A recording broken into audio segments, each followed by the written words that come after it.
का बहुत बहुत आभार, बहुत बहुत धन्यवाद सर। संदीप सर, आज आचार्य जी की जयंती है, क्या कहेंगे दो शब्द? जी, ये बात सही है। आचार्य नरेंद्र देव की जयंती है आज, और आचार्य जी बहुत बड़े शिक्षाविद थे। आपको मालूम है, उत्तर प्रदेश के 3 विश्वविद्यालयों के वो उपकुलपति रहे। काशी विद्यापीठ, लखनऊ विश्वविद्यालय और उसके बाद काशी हिंदू विश्वविद्यालय। और उनके बारे में ये मशहूर है कि बहुत बड़े विद्वान थे। बौद्ध धर्म दर्शन पे उन्होंने किताब लिखी। बचपन में ही संस्कृत सीख ली थी, गीता और हिंदू धर्म ग्रंथों का अध्ययन कर लिया था। और उसके बावजूद वो नास्तिक रहे और किसानों के मुद्दे को उन्होंने, भूमि सुधार के मुद्दे को उठाया था उत्तर प्रदेश के अंदर। और ये नेहरू जी की आत्मकथा में लिखा है कि कांग्रेस के राष्ट्रीय अधिवेशनों में सबसे प्रगतिशील प्रस्ताव उत्तर प्रदेश से आते थे। उस समय संयुक्त प्रांत कहा जाता था। तो आचार्य जी ने जनता के मुद्दों को उठाया और हमेशा जो है संघर्ष में भी शामिल रहे। अखिल भारतीय किसान सभा के पहले अध्यक्ष थे वो। और इसके अलावा छात्रों की बहुत, मतलब उत्तर प्रदेश में इस तरह का एक व्यक्तित्व हुआ है, ये हम लोगों के लिए बड़े गर्व की बात है कि लखनऊ विश्वविद्यालय के छात्र उनके पास जाते हैं, कहते हैं कि हमारे पास रहने के लिए हॉस्टल नहीं है, तो अपना उपकुलपति का घर खाली कर देते हैं और बच्चों को कहते हैं इसमें रहो, और खुद सामने जाके न्यू हैदराबाद कॉलोनी में एक फ्लैट किराए पे लेके रहने लगते हैं। काशी हिंदू विश्वविद्यालय में जाते हैं तो वहां से कुछ छात्रों को निष्कासित किया गया था। तो निष्कासन तो उन्होंने नहीं रोका, लेकिन काशी विद्यापीठ में बात करके ये सुनिश्चित कर लिया कि उनका दाखिला काशी विद्यापीठ में हो जाए, ताकि उनका करियर बर्बाद ना हो। उनके पिताजी जब तक मरे नहीं थे तब तक वो बिना तनख्वाह के पढ़ाते थे काशी विद्यापीठ में। उसके बाद 150 रुपए तनख्वाह लेते थे और अपनी तनख्वाह का 1/3 से आधा हिस्सा तो छात्रों के ऊपर खर्च कर देते थे। और राहुल सांकृत्यायन वगैरह उनके कई मित्र थे, उनकी भी मदद करते थे। राहुल जी, आपको मालूम है, 4 बार तिब्बत जाके खच्चर के ऊपर लाद लाद के बौद्ध साहित्य वहां से लेके आए, जो यहाँ हिंदुस्तान में जला दिया गया था, नालंदा में।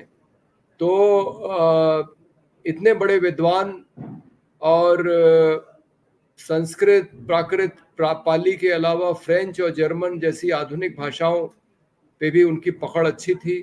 और सबसे बड़ी बात यह है कि राजनीति में सक्रिय थे, कई बार जेल गए।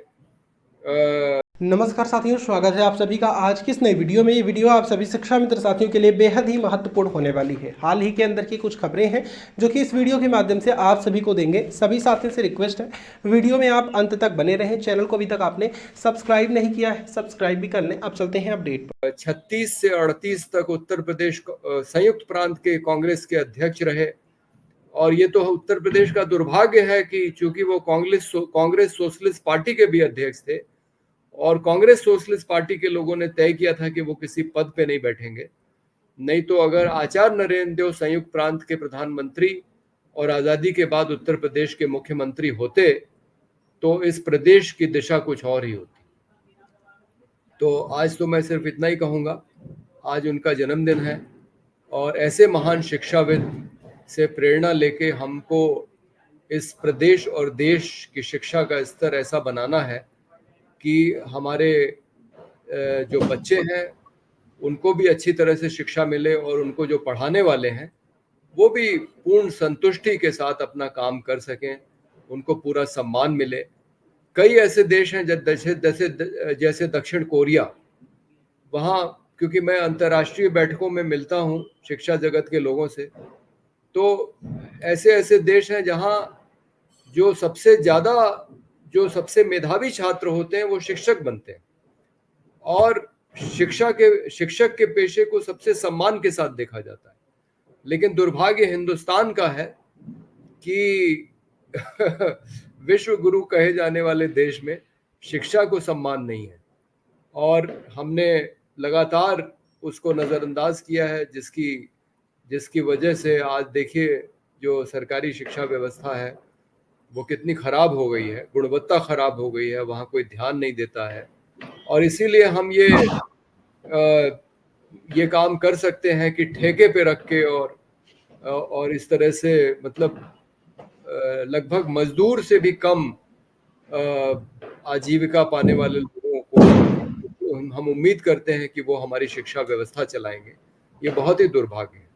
जब तक हम शिक्षा को वो दर्जा नहीं देंगे जहां हम शिक्षा की गुणवत्ता को अच्छा न करें और शिक्षक को जब तक हम सम्मान नहीं देंगे तब तक ये देश प्रगति नहीं कर सकता। वो भले ही हमारे प्रधानमंत्री कुछ भी कहें, हमारी सरकारें झूठे आंकड़े पेश करते रहें विकास के, लेकिन ये देश तब तक प्रगति नहीं कर सकता जब तक इस देश के हर एक बच्चे को अच्छी शिक्षा नहीं मिलेगी और उसको पढ़ाने वाला शिक्षक अच्छी तरह से अपना काम नहीं कर पाएगा। संदीप सर, मैं एक बात आपसे जरूर अनुरोध करूंगा, क्योंकि आप इन सब मुद्दों पर समझते रहते हैं। मेरा आपसे ये अपील है कि ये जो